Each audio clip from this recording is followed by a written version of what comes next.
आप सुन रहे हैं एजी एंटरटेनमेंट की धमाकेदार प्रस्तुति।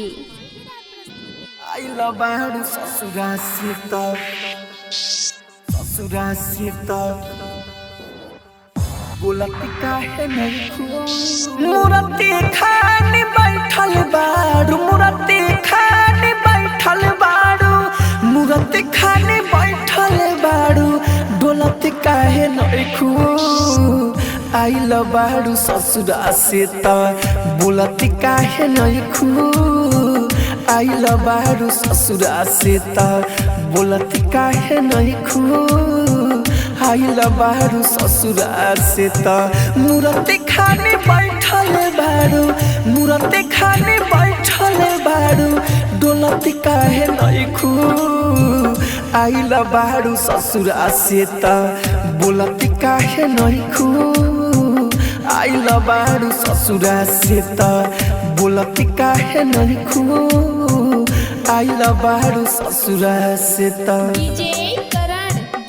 आइल बारू ससुरा से त mix by AG recording studio. ससुरा से त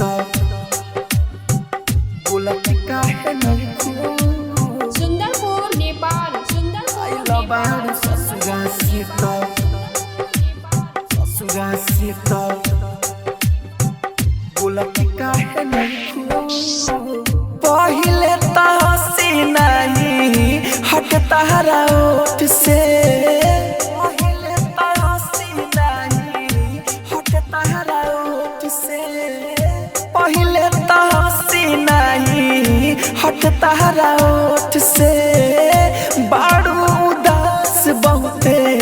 बोल कवन चोट से, बारू उदास बहुते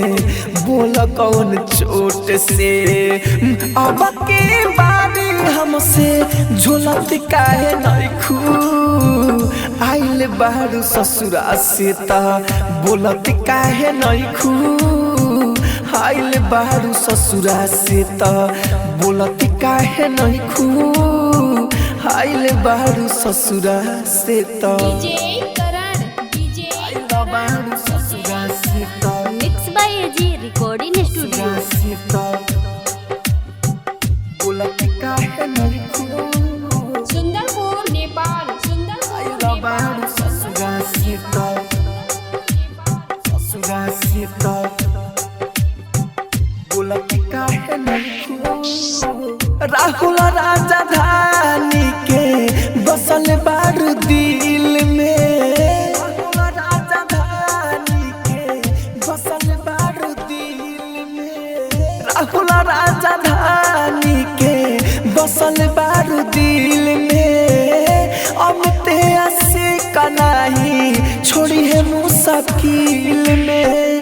अमित आशिक नहीं छोड़ी है मुश्किल में, जियते जी हमर जाएम